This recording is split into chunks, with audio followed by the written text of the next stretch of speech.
Welcome back to a new Hints and Theories video, this time to episode number 7, the last episode before the grand final. And there's a lot we have to talk about, so we will start right away. Before we start with the first task, I want to tell you something interesting someone figured out in the DeMol.com forum. And that person there is called DeMol ! And that person had something interesting to tell about the task we saw in the water park, so 2 episodes ago. So as you know, the candidates had to form several words out of the letters of the word saboteur, and that person figured out that we as the viewers got to see one more word that the candidates did not think about so much, or at least did not form in the end, and that is the word rosa, which is Spanish for rose, so for the color. And now the conclusion of that is that this could be a hidden hint for us as the viewers that the mole is a woman, so to say that the color rose should lead us to a woman. And if we consider that now, then the only leftover woman is Uma, so it could now be a hint to Uma. I thought that one is quite interesting, especially because in the last season we also had like a gender hint, right, in episode number 1.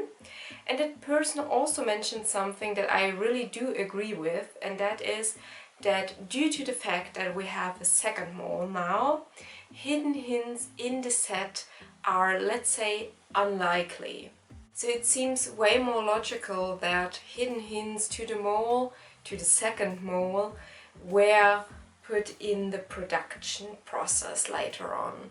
So just imagine they planned the whole season with Philippe as the mole and also some hidden hints to him, probably hidden somewhere in the set, in the decorations, in the tasks, wherever. And now he's not the mole anymore, or those hidden hints don't work anymore, and you have to really improvise with new hidden hints. And then it is simply easier for the production to say, okay, let's put some hidden hints into the season, into the show, by, well, adding them in the cutting process, in the production process. That simply is a hint that I found quite interesting and wanted to share with you. And now we start with task number 1. First of all, let's have a look at the hippie group, and to be honest, I think there's not so much to say about them, simply because Emmanuel is not in the game anymore and Sven is not suspicious at all, if you ask me. Without him they would have not earned as much money. He solved those, well, sentences almost all on his own, and he also was the one who was still on that lifting bed, so yeah, definitely a lot of money thanks to Sven. So yeah, I don't see why he would be suspicious in that task. If we have a look at the other groups, at the warrior group, then that changes quite a lot, because I think both here are suspicious, or let's say we can find suspicious things to both of them. So they had to learn that special language, let's call it like that, and already while practicing you could see that Jens had some troubles with it, also with the jumping down the hill. And Uma was quite good, she learned pretty fast, she understood what the teachers wanted from her. Now, while they were on their, well, let's say, hiking, they had to solve those little questions, those little riddles, and each time it was quite obvious that Uma knew the right answer. And she always asked Jens what he thought is the right answer. Jens said something wrong, Uma said, "I trust you." They went on with the wrong answer, lost 500 euro and had to go back. That was especially clear with that pot question. So it was the third question, and you could see that Uma knew that the right answer was brown. She asked Jens, he said the right answer is red, then thought maybe brown, then he said no, let's go with my first intuition, red. They took the red one, it was wrong, and Uma had known it was the brown one from the beginning. And I think we can conclude from that that both are suspicious here. So first of all, I don't think that Jens really got all the questions wrong. So I think he could have solved, let's say, 1 to 2 at least right on the first try. Even though he might really have some trouble with that special language and with the jumping, I think he's still a clever guy, so answering all of the questions wrong does seem suspicious to me. And Uma, of course, why do you keep asking and trusting him although he keeps doing wrong things, making wrong decisions, answering wrong? I mean, if you are a candidate and you want to test someone, if you want to figure out if someone is a mole, then you probably do that like 1 time or 2 times to see how that person answers the questions, but you do not do that 3 times, losing 500 euro each time. So I really think that does make her suspicious as well. Now off to task number 2, and let's start with Uma here, because she was the one who went into the house first, maybe to appear as a very brave, good candidate. And the first thing I want to talk about here is also something someone in the WIDM forum, well, recognized, and that is when she talks to Gilles. If you listen to Gilles' instructions, then you can hear that his voice sounds slightly different. So he gives her the instructions for the first button that she has to push, then it really sounds like he's talking to her right there when they are standing there. And then you can hear the instructions for the second button, and then his voice sounds slightly different, such as it would sound in a studio.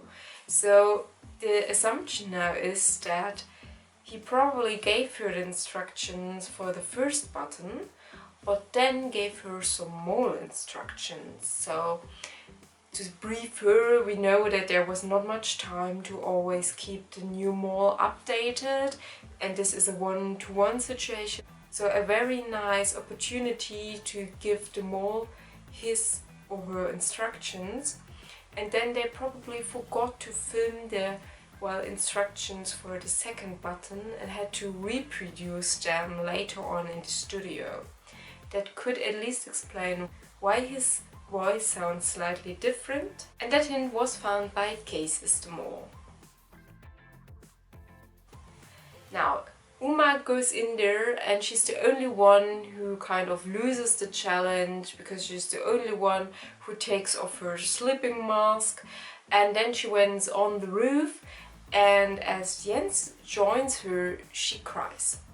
And if you've watched my last Sense and Theories video, then you know that I already had some troubles with her emotional reaction when she had to jump last week, because it did not seem very natural, so like a natural reaction to me, and I did not really believe her that she was afraid to jump, or let's say not as afraid as she acted there.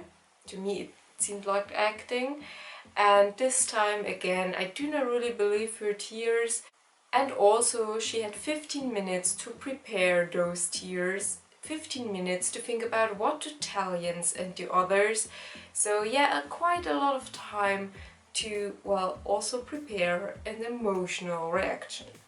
This leads us to Jens, who was the second one to enter the house, and to be honest, the suspicious thing here is also quite obvious, but yeah, could also be a very obvious mauling action.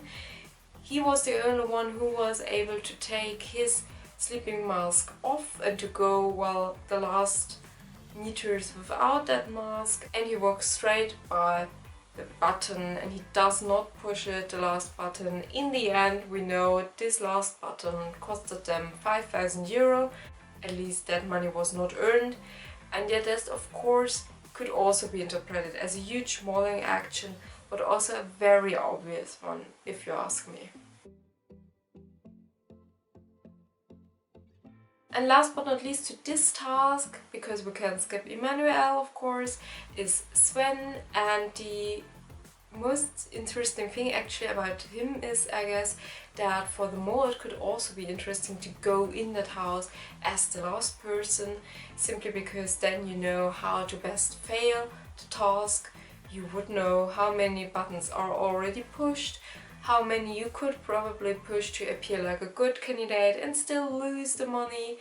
But yeah, to be honest, he had to do so much in such little time, and I think he did such a good job. So he pushed 2 buttons, those 2 for which he had the instructions. He also got the envelope with the questions, and he also got the right more book, and he also was the only one who had to, well, take care of the alarms for himself.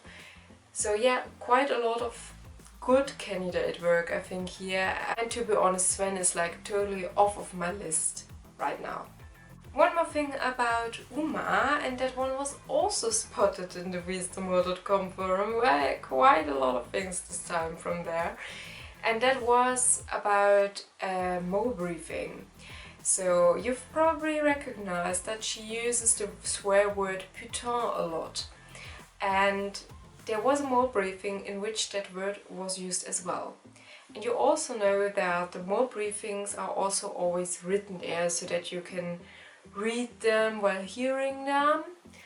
And in that, well, description, they did use another word. So they did not write the swear word Uma used, but a different one. And the question is, why would they do that? So if they did not want that swear word in again, they could have just cut it out.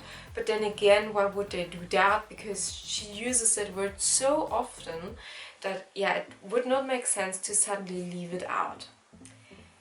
The thing is, if she is DeMol and uses that one, then it probably is supposed to be a hidden hint to us. And that you have to listen very closely to figure it out and then, well, connect it to the thought that Uma is DeMol. Of course, the boys do use that word sometimes as well, but not as often as she does. So yeah, it could be a little hidden hint to her again. Now, that were all hints and theories to episode number 7. Let me know what you think about them, and if you've spotted anything else. I'm always very eager to read about your hints, theories and ideas. If you want to make sure not to miss any other hints and theories videos, especially not to the very interesting final next week, then don't forget to subscribe. You can also follow me on Instagram, of course. I will still upload the changing figure there, and you can still join our International Facebook group, of course, if you're interested in that. As always, until next week, I wish you so much fun figuring out who DeMol is. Bye!